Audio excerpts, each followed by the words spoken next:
Welcome to Transformation with Martine. Conquer everything and compromise nothing. This show brings you real, raw, and vulnerable conversations. If you have never liked small talk and have been on a personal growth journey for a long time, stay tuned as Martine and her guests share empowering stories. Now is the time to own your past and look toward your future with hope. Believe in your dreams, and all that you want to achieve is possible. Transformation Coach Martine helps you accept and love you for you. It's time to listen to your heart and tap into your unlimited potential. You have the answers you need inside. Sometimes you just need the right guide to help allow transformation to happen. Transformation with Martine starts now. Welcome, everyone, to Transformation with Martine. This is where we conquer everything and compromise nothing. Happy Friday, everyone. For those of you that are not familiar, my show is every Friday, 10 a.m. Pacific, 1 p.m. Eastern. And my show is about the resilience of the human spirit. We can, I know it, and my guests know it, that we can overcome and conquer anything. Plus, we get here for just real, raw, vulnerable conversations. And my goal is just that everyone that leaves here today is left with a sense of hope, and that they too can get through whatever they're going through, and that we always can get back up. And please reach out if you do need some help. We are here to help you. So I want to introduce my guest today. She and I are both authors. We have a chapter in We'll Win the War on Wellness with Dr. Marcus Wetstein and Peggy Wilms. They are the creators of the book, and we are lucky to be part of it with chapters in it. So my guest today is Lara Scriba. Welcome, my friend. Thank you. Thank you so much for having me. This is wonderful. Absolutely. Absolutely. So Laura has a story that is, well, I relate 1,000%. I read her story, and I actually don't have the book on me. I've got the Kindle version here with me. I gave the only copy that I have at this time to my dad just the other day, so he could read it, chapter that I wrote about my mom. So your story is called Nursing a Soul Back to Life. Can you tell us a bit about your story? And I think the title is perfect. Thanks. Yeah, it's so the story that I kind of dove into in this one was about my eating disorder recovery, and how my nursing career has played a role in that, and a really important role. So just diving into a little bit of what it was like in the very beginning of trying to find some sense of stable recovery, and how challenging that was in the beginning. And as I was moving through, just really needing to make a choice for myself of, am I doing this? Am I going to stay? Am I putting the effort forth to really recovering and doing? And so, got back into school, and making choices that way to move into a nursing career. And I was just really surprised, because I think that we all have our general sense of what a nursing career looks like, but I was really, I think, just surprised at what opened up in my nursing journey of moving through that.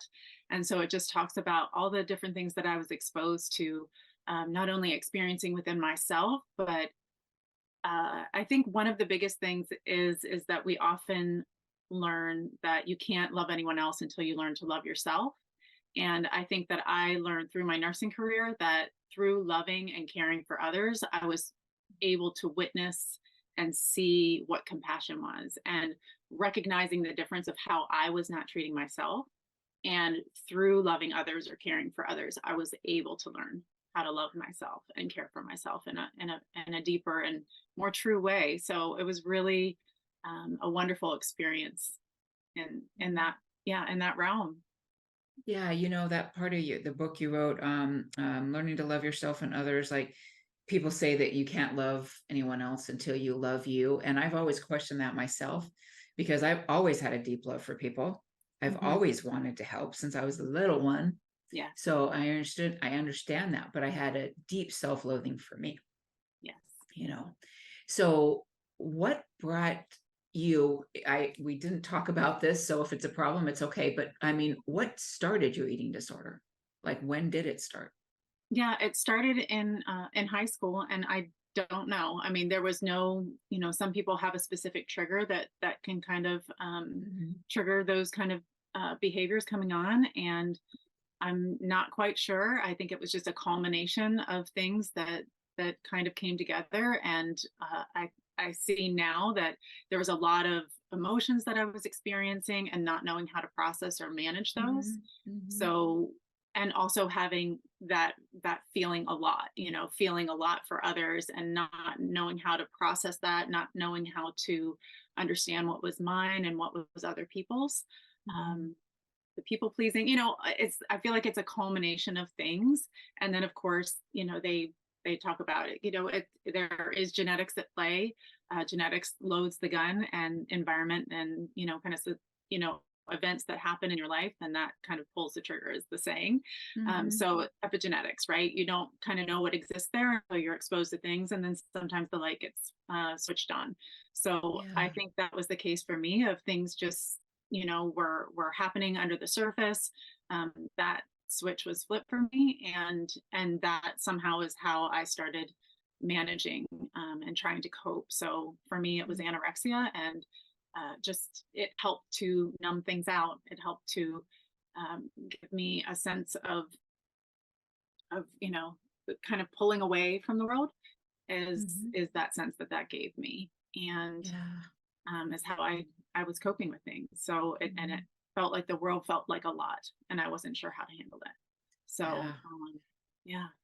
I really relate to that because, I didn't really piece together until like later in my life that my mom had a sense of sort of an eating disorder. She always just said, "Oh, I don't want to eat bread or anything at the table because, that'll ruin my appetite." And I mean, there's truth to that, but at the same time, there's more going on. And I remember a lot of times she'd be like standing at the kitchen sink and be just drinking water, like not to eat. Right. And yeah, and I remember asking her one time, how does she stay fit? And she just said she pictures food swirled with hair. Mm. And I did not like it. That didn't even like dawn on me at the time, like, oh, okay, that's a trick or whatever. Because for me, it was a lot just being so many things that happened to me in my life, just being hurt as a kid and not being stood up for, and a lot of things that had happened to me, put aside, like choosing someone else instead of their own kid, that kind of thing. Mm-hmm. So I didn't feel like really a sense of worthiness anyway. And then when my dad told me that, I was too chunky, no man's going to want me, kind of thing. And it's like, oh, okay. So how do I solve this? I don't eat. So I relate to the anorexia. And then it was like, gosh, you're hungry, but then you eat and then you feel guilty. So get rid of it. It was just a whole vicious cycle. And it wasn't until and that was 11 years old, until in my 20s, the binging and purging. And in my 20s, I realized, like, God, I'll never be able to have kids. I'll never be able to do anything if I ruin everything here. So that kind of made me stop the purging, but not the self-loathing, and not to stop eating, and not, it took a lot of work. Yeah.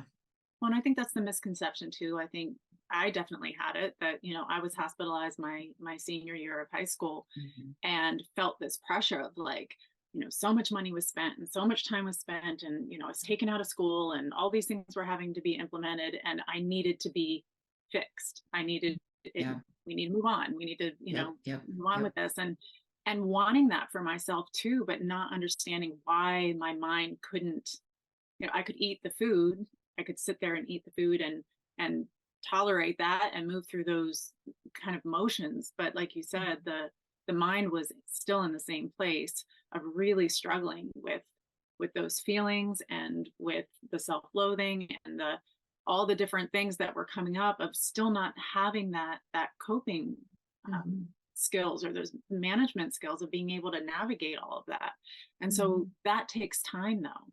And I would just beat myself up over and over again every time that I would relapse. And so every relapse, it was like one more notch that you're not going to make it, one more notch that you don't have what it takes, one more, and it just would Mhm. kind of grow and build in this place. And it was starting to feel really hopeless. Yeah.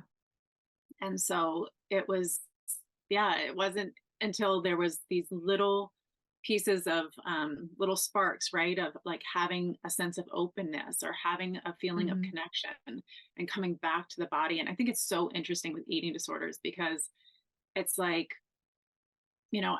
long after the fact or after I've been, learning so much about it, but realizing it's like the, the, the things that we do to kind of numb ourselves out, it also creates the most intense experience within your body. I mean, feeling ongoing hunger or having the experience of purging and all of those things are so body intensive. And so it's really interesting that that is what we go to. And so it was learning to come into an experience of embodiment that didn't feel harmful. And so I think we see that in lots of behaviors, right? Like people cut or, the eating disorders or these different things where people abuse themselves using substances, everything. And it creates these really intense, bodily experiences.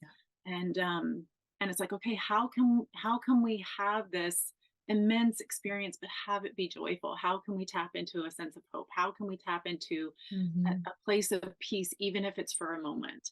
And so that's what I started to find as I was going through, both my nursing career, witnessing other people suffering, right? And seeing that, okay, well, medication can do so much, surgeries can do so much, but watching people really struggle. And that was my first experience with meditation, is that I was in nursing school and we were asked to like give back to our unit.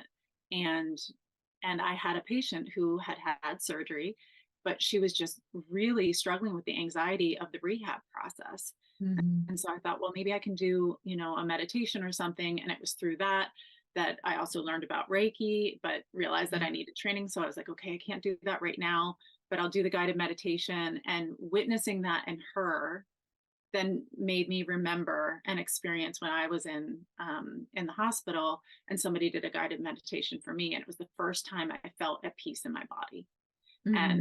And so seeing these little glimpses of how we can be at one and be at peace with ourselves, and not even just peace, but like it feels blissful, right? Which is the complete opposite of what those, disorders and experiences feel like, whether in the body or the mind.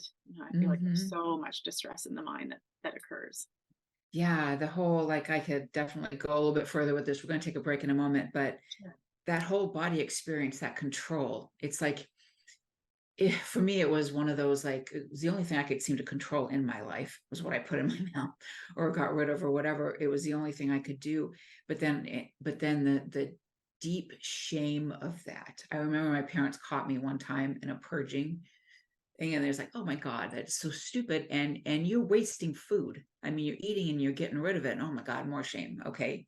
Where I'm just trying to control this, but you want me to be fit. You want me to look a certain way. You want this, but how do I control it if I don't do this? I mean, it was such a cycle, I mean, such a cycle is not the word.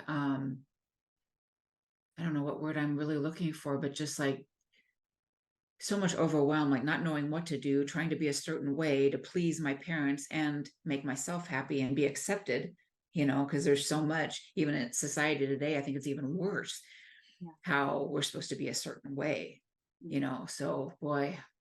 I think the word expectation comes up. That's what keeps coming up for me in my life, is like, how do you lower expectations for yourself? And, all these different ways that we hold ourselves to these different expectations that we don't hold for other people. And it's really interesting of how to play with that too, being realistic and absolutely. I will share like what a coach took me through when we get back, and just creating evidence that your body is pretty magnificent. Yeah. So we're going to take a break, everyone, and we'll be back in just a little bit with more good stuff here. Thank you for tuning in.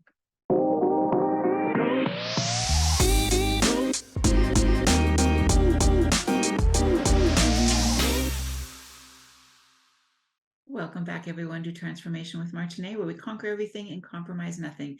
My guest today is Lara Scriba, and we are talking about eating disorders and the book that we are both in, Win the War on Wellness, where we each have a chapter in the book, and hers is Nursing a Soul Back to Life. And when we left off, we were talking about tackling disorders, and I mentioned before we went to break about evidence. And it was only for me actually about 2 years ago that I beat it. And that's a long time from 11 to 50. But I beat it because there was actually a health coach that triggered me so bad that, I would meet with her each week, and all we talked about was weight loss, and okay, you didn't do this and you didn't do that, and da da da da da. And really, I wasn't on a journey of weight loss at that time. It wasn't anything like I wasn't trying to lose weight. I was trying to tackle, not feeling so bad going to a restaurant and seeing, oh, such and such has 1,300 calories. Oh my God, and just freaking out about it. And I thought, okay, I got to get this once and for all, because my life is being run like this and my kids are already almost grown. So what we worked on was creating evidence, and evidence meaning that, wow, my body's pretty amazing. I had 3 kids. I mean, this is awesome. My body made these perfect, beautiful little beings here.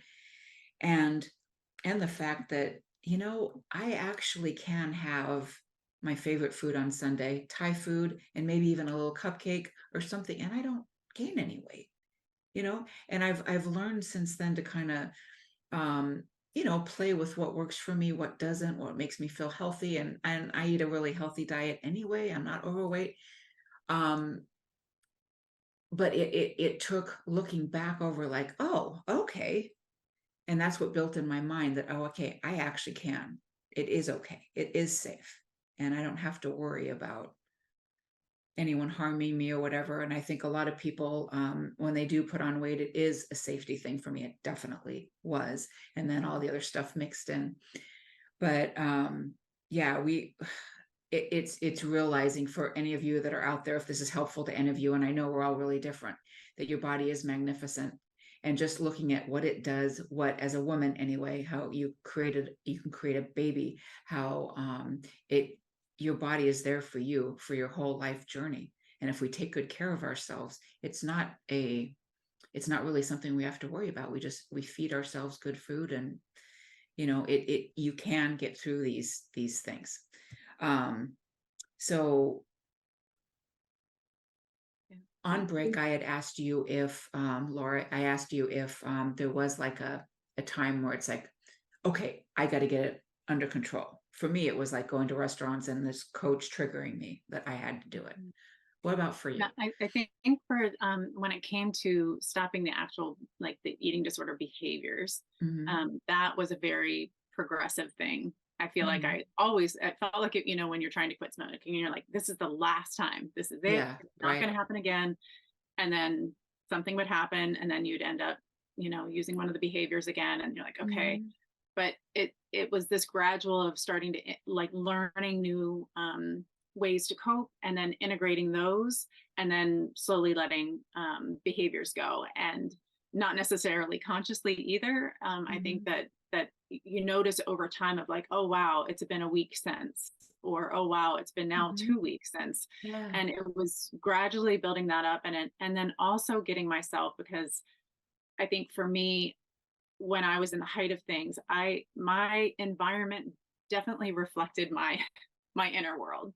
I had created a world around me that was very dysfunctional, and the people were very dysfunctional, and needing to get myself back in a healthy environment. So then it was also an act of like outwardly choosing the different things that I was going to bring in, letting go different things that were not healthy for me, and slowly shifting those behaviors as well, allow there to not be so much of a spinning and the anxiety, or alcohol for me has definitely been something that just amps it up, my anxiety, and then the depressive cycles. And so figuring all of these different things, like you were saying, that what are you bringing it in and what are you bringing it in for?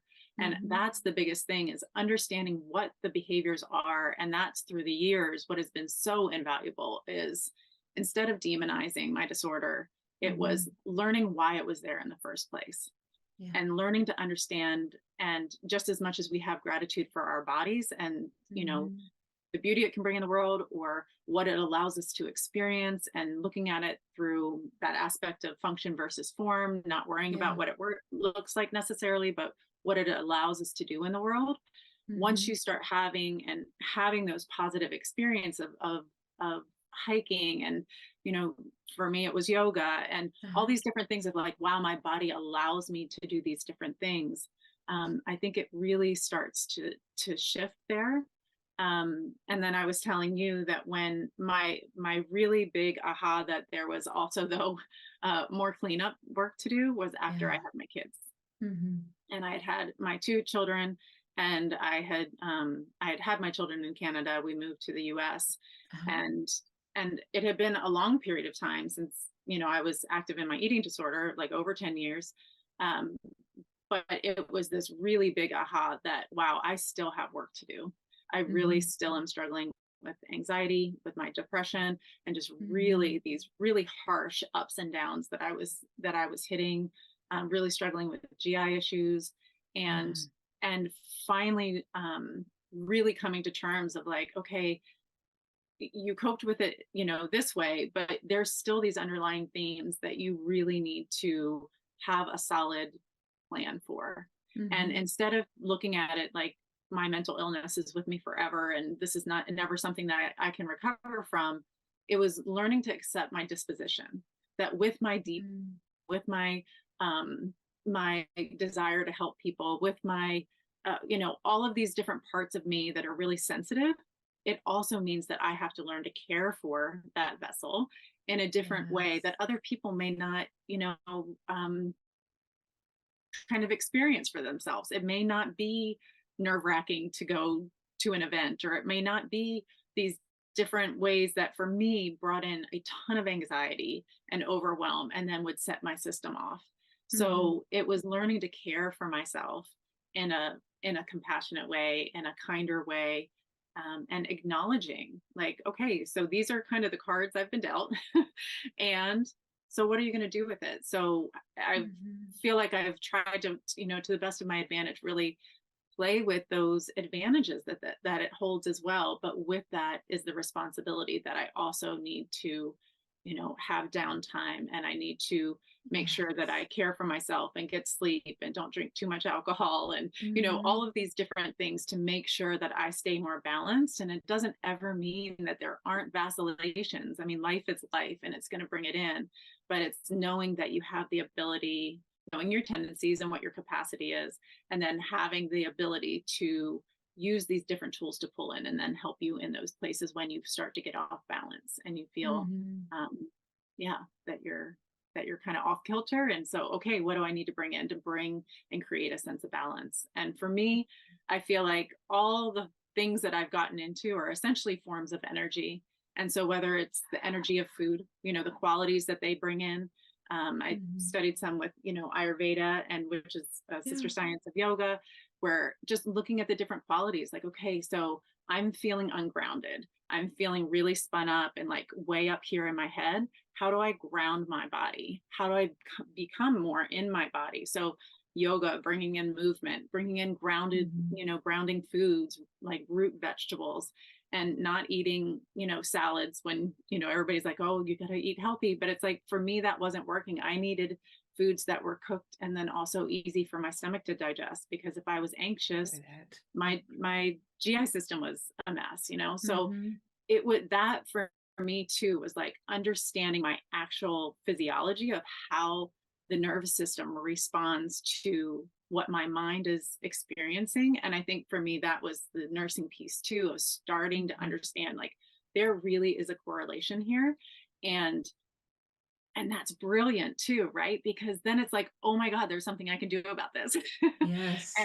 And so that was just like, I think the most empowering thing is just really understanding the impacts that it has, and then how you can bring real world things, day-to-day things, instead of, you don't need to go on some fancy retreat. You don't have to, take 3 hours of your day to meditate and have complete silence. Like, I've got 2 kids and it's not going to happen. So what can I do for myself in these little micro moments that can help me to ground, to be stable? And then that way I can be the person that I really want to be, which is really be open, in my heart center, instead of closed off because it feels, too much. So, I relate to that. And isn't it kind of nice when you start caring for yourself the more that you want to? Yes. It's like something that I've been taught as a coach, and I've been in the field for a long time, is just like, I don't know if it's Lisa Nichols that started it or who started it, but you have to fill your own cup first, kind of thing. And I didn't really like, that it didn't like sit with me so much, but then it's like, but it's true. How can I give when I am so anxious and stressed and depleted? How can I really give my best to my children or my husband or anybody if I don't? And then once I started paying attention to that, it's like, okay, my worthiness started growing, like, okay, I am worth caring for, and of course, in doing this, it's also passed down to our children that they are worthy of resting, of playing, of enjoying. We are all worthy of just enjoying our lives, and being appreciative of the body we've been given and the lives we've been given, and all the lessons all the lessons in the hardships, turning them into blessings, and being able to use this stuff to help others. So Absolutely. So we're going to take a break, but where can everybody find you, Lara? I'm on Instagram. It's Kita Kaizen Yoga. I also have a website. You can go under kitakaizenyoga.com or larascriba.com. Excellent. Yeah, all your social media is out there, but still, it's nice for you to say it. Yeah. Okay. Well, we'll be right back, everyone, for more talk about Lara's story and whatever else comes up. See you in a few.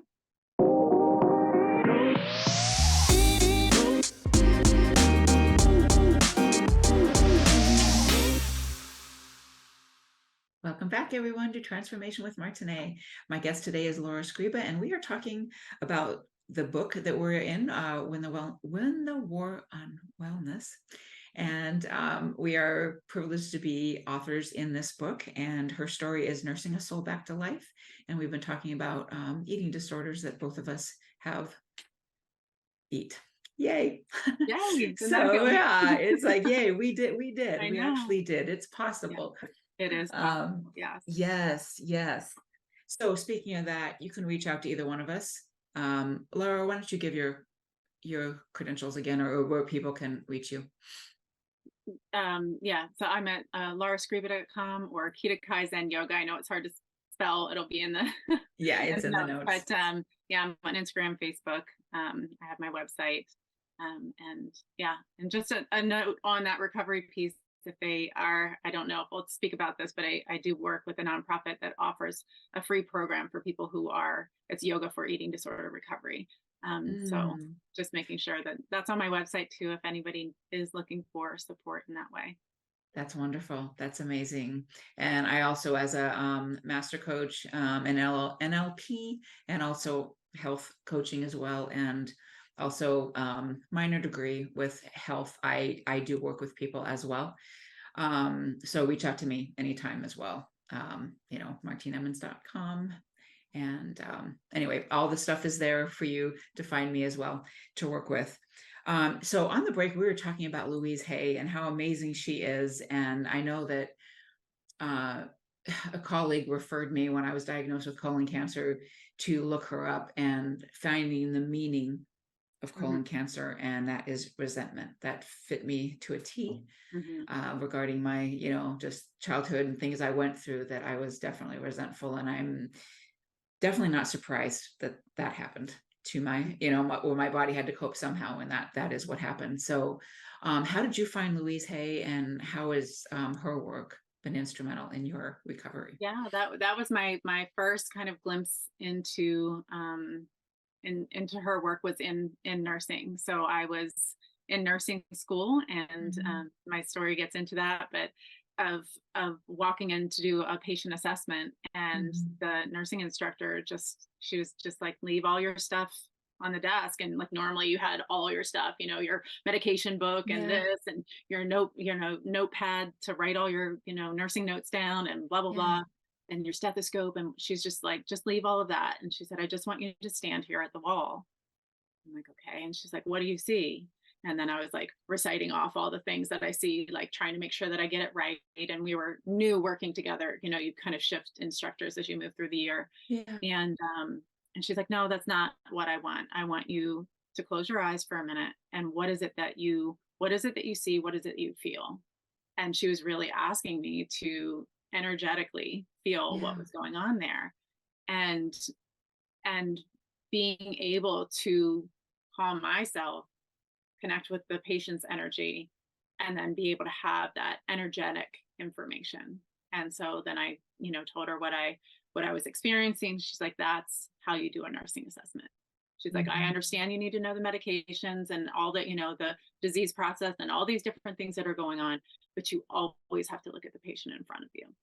And that was just such a beautiful lesson. And it was that introduction. And she was the one, here's the work of Louise Hay, and looking at that of like, what is it that somebody's experiencing? What brought them to this place?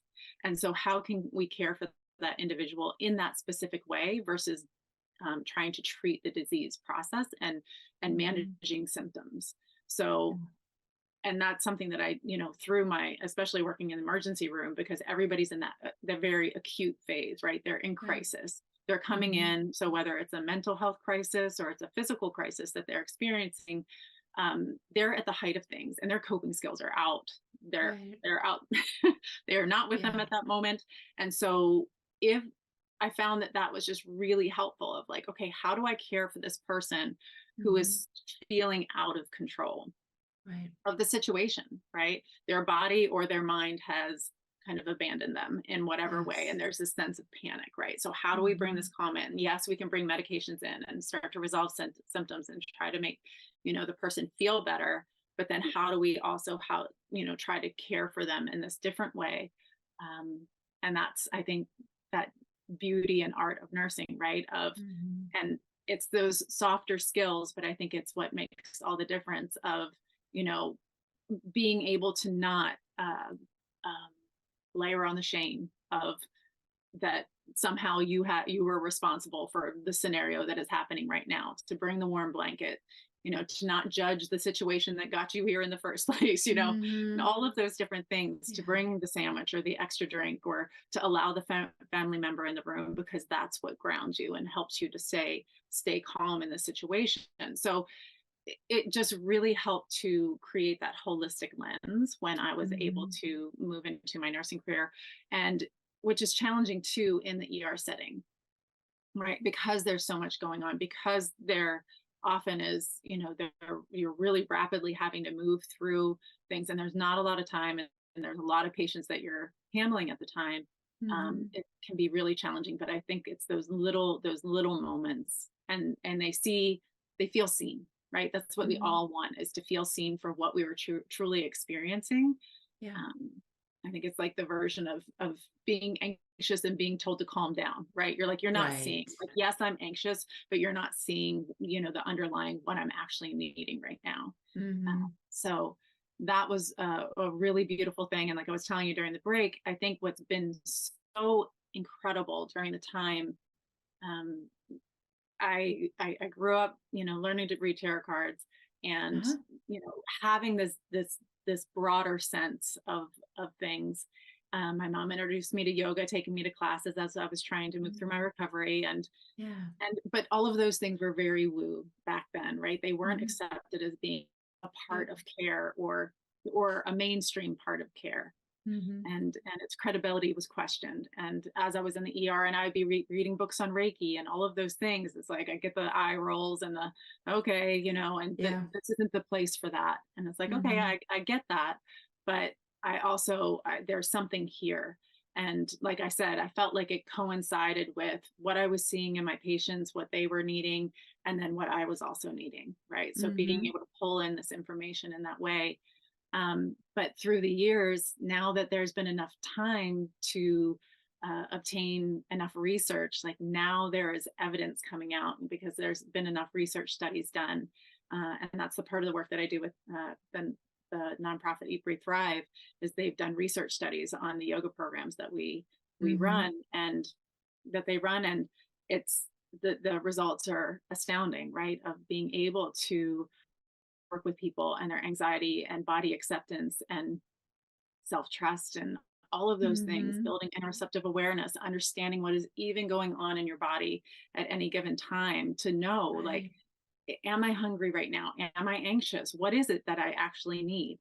And it's when we actually understand and can reach out for the things that we actually need, instead of, the food or the alcohol or the substance or the, unhealthy behavior, whatever that is. Right. Everybody has their own flavor of something that they reach out to, too much screen time, whatever, right? We all have our things, but if we were actually meeting the need and not shaming ourselves for having the need, recognizing how it manifests for us, because that's the other thing too. I think so often we are, you take programs or you hear different things, and there's so many times that I'll be in a program and we'll be doing yoga and we'll be talking about inner awareness. We'll be talking about a sensation, and then somebody will be like, oh my gosh, I never realized that was anxiety for me. It's like, yeah. So everybody's like, my anxiety might be in my chest, or my anxiety often is in my stomach, right? Like when my stomach flares, then I know that I'm out of balance. Other people, it might be, chest pains or shortness of breath or whatever that is. But knowing what your own, kind of flags are for you, to be able to then create sooner than when you're at like the full-blown end scale of things where you feel like you've lost control and then you're panicking. So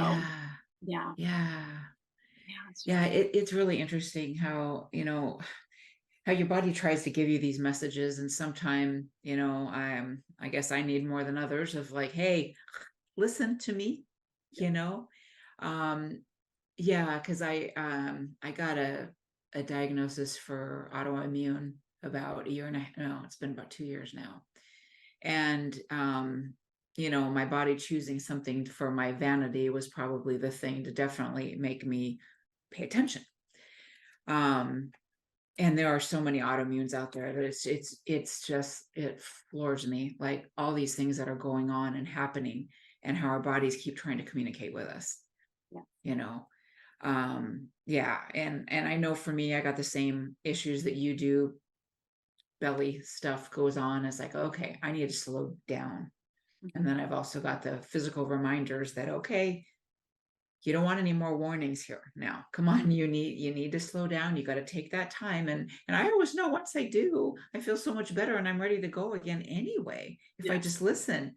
I don't know if you're like me, but it's like I'm dropping things more. I'm much more klutzy. I'm all these things. And that's another way of my body saying, come on, you're going to be flat in your butt here in a minute if you don't listen. But it's just amazing. Yeah, exactly. Yeah, I do the same. Like my husband will come, he's like, can you not shut the doors? Like, can you not? I'm like, I know, but I'm doing like all these different things. He's like, you have too much on your plate. It's like, you're right. Okay, what can I take off my plate? What can I put to the side today? And maybe that can be something I can do tomorrow. But if you look around you, look within you, you start to notice the signs. And I think that that's the powerful thing when it comes to, I think the self-help world can sometimes get a little bit of flack of just like, oh, okay, here we go. But it is so important to understand yourself, because we are the only ones that can. We're the only ones in here. You might see me processing something on the outside, but you have no idea how much is going on in the mind. And so it's important for me to recognize, and for me to understand and know what it is that I am needing. And then also it's that, I feel like the second piece, or the second like part of, the evolution of things is really finding my voice and then how to ask for what I need, either Mhm. from myself or from, Yeah. other people in my life. So Yeah. it's important. Yeah. And asking for help is, at least for me, has not been easy, but I've gotten better at it. Yeah. Because there was actually somebody told me a while back that, you always do a lot of good for others, but you're taking it away from someone else who really wants to help you as well. I'm like, Mhm. oh, okay. That shifted my mind a bit, like, okay, allow other people to help you as well, because that also gives them that same sense Yeah. that I get when I know I'm doing Mhm. something worthy and, I mean, worthwhile in helping somebody. There's done anything feel better than that, Yeah. you know. Well, and I think it deepens the So, relationship too, right? Like mhm, to mhm. have them feel like you see that they have something valuable to offer. Because Yeah. I see often there are cycles where, people give, give, give, but they won't receive. And it's like Mhm. the people in their lives Yeah. feel like, well, I just like we can see you're struggling Yeah. with X, Y, and Z, Yeah. or it's just something like kind or nice that I want to do for you Mhm. that might make your day a little bit easier. But when the Yeah. person won't receive, then you can see it gets off balance. And when you Mhm. think of it as that energy, right? Like of that give and take where it's just this really beautiful flow, and then it makes it easy to give. Absolutely. Like you said, that you're Absolutely. not giving from an empty cup. Like, oh Mhm. wow, somebody just did something nice for me yesterday. You're feeling seen, Yeah. validated, heard, Yeah. witnessed, whatever it may be, that you feel important or somebody values you. And then it's so much easier to, pour that forth into someone else. Even if it Absolutely. isn't the same person at that time. Mhm. So I think that's Absolutely. really, It's that effect, you yeah. know. And I think in the Yeah. storytelling piece of things too, because I know that I've struggled with like, well, why tell your story? Why does it really matter? It's Mhm. your kind of own personal story, and do we really need to be doing this kind of thing? But recognizing, as I was writing my story, recognizing Mhm. how many people it was that, because they were brave enough to tell their story, or because they were open enough and willing to be vulnerable, then I was able to see that recovery was possible, right? That was a Yes. big thing for me. Hearing somebody say, I am recovered, I was like, wait, what? That's possible? That you're talking like past tense, like you feel Yeah. like you have closed the book and you've moved forward. I don't think that it's that you are never struggling with anything, but to feel like I mean, for me anyway, I feel like that I have a solid sense, at least for as of now, and not to say that something couldn't throw me so far off that it would bring me back, but I feel pretty solid in what I am, where I am in my point in recovery, that would not be what I would fall back into at this Mhm. time, Mhm. right? And I mean, none of us can ever know, but I think that just even hearing that it was possible was a huge piece for me. And then also Yes. hearing people that I really looked up to, that they had actually recovered as well, or were in recovery. Um, yeah, I think that it's really incredible.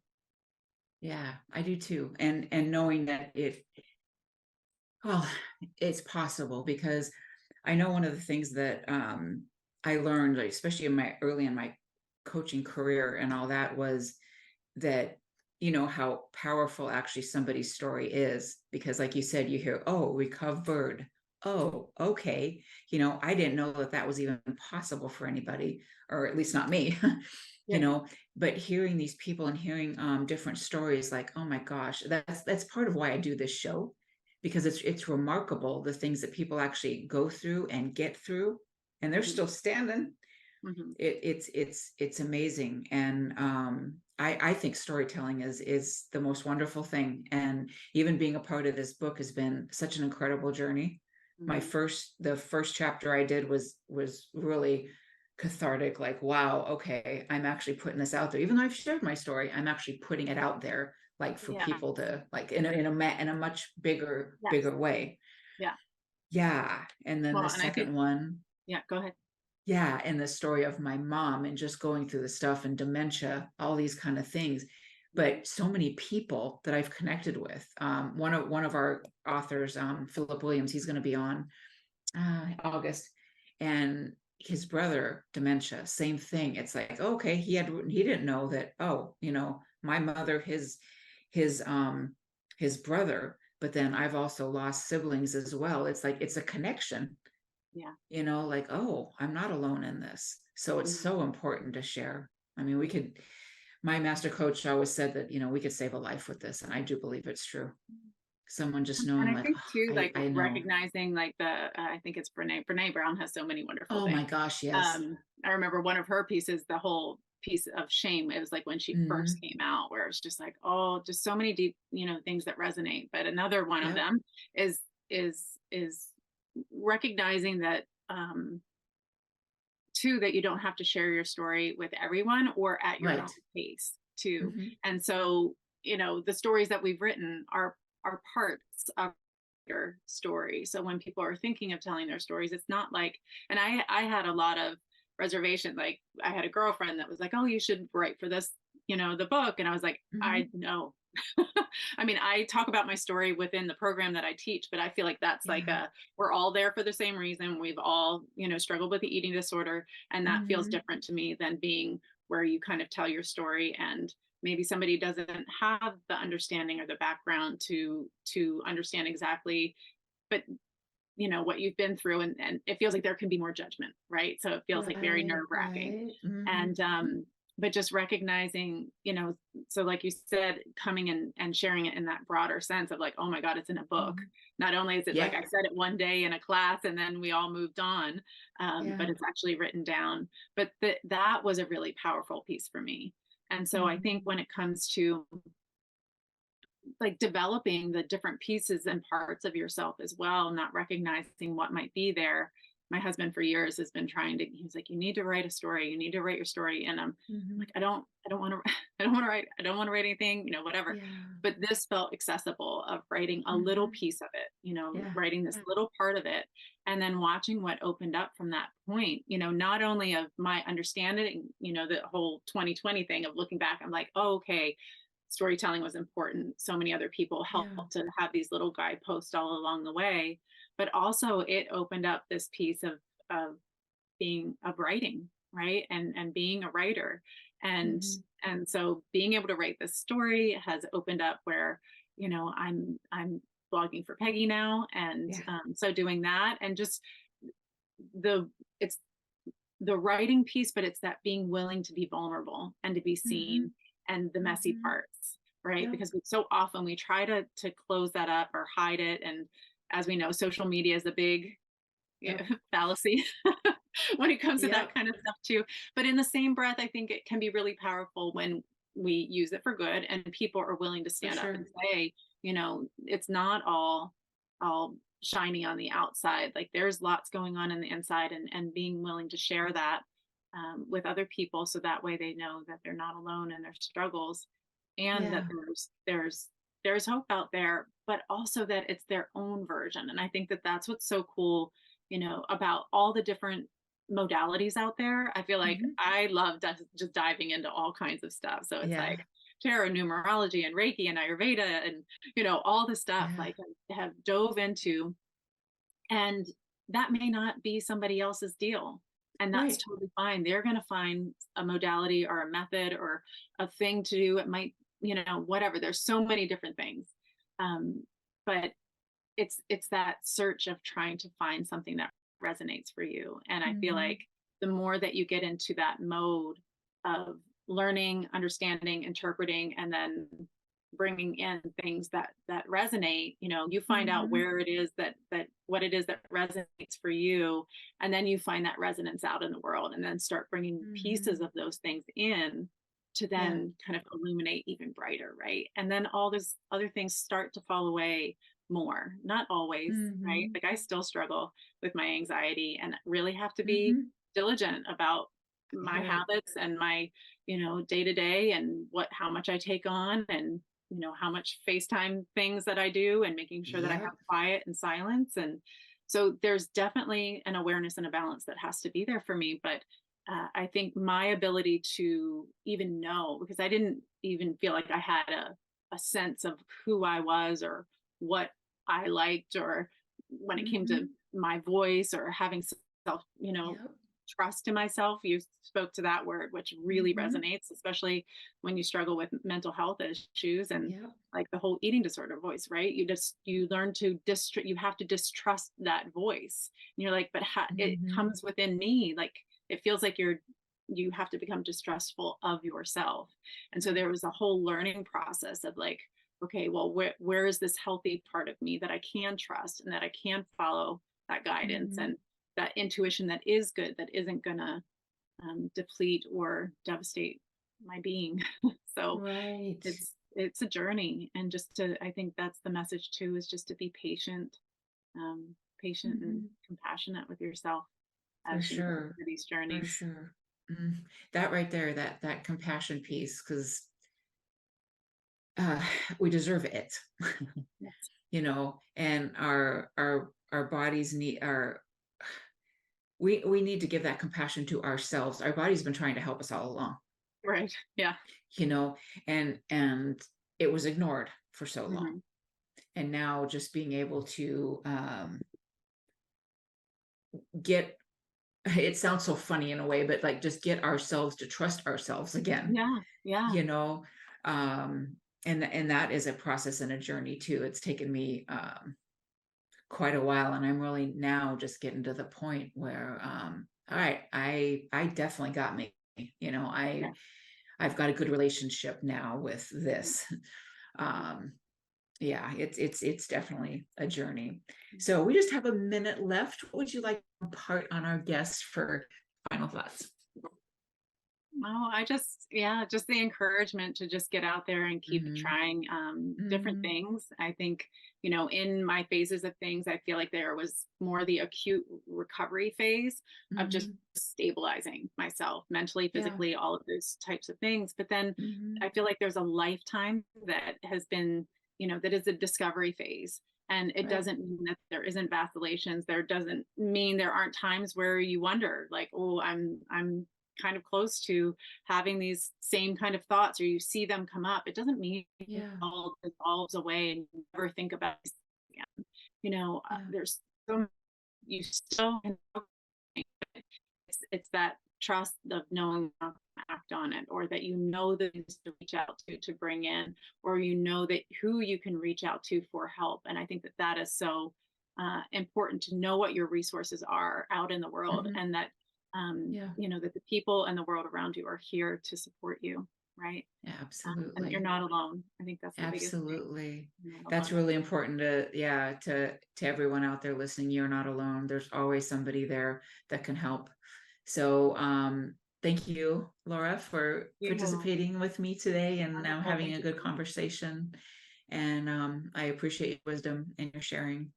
And thank you, all of you, for listening. And again, if you could reach out to either of us for help or guidance of any kind. And otherwise, we'll see you soon. I'm actually taking a month break off in July, so I will see everybody in August. Yes. So enjoy your July, and thank you for tuning in. See you at the beginning of August. Thank you so much. Thank you so much for having me. Absolutely. Thank you. Thank you for tuning in to Transformation with Martine, real, raw, and vulnerable conversations. Listen or watch live every Friday at 10 a.m. Pacific, 1 p.m. Eastern on transformationtalkradio.com, as Martine and her guests have deep, meaningful conversations, sharing empowering stories. Step into your passions and lead with your heart.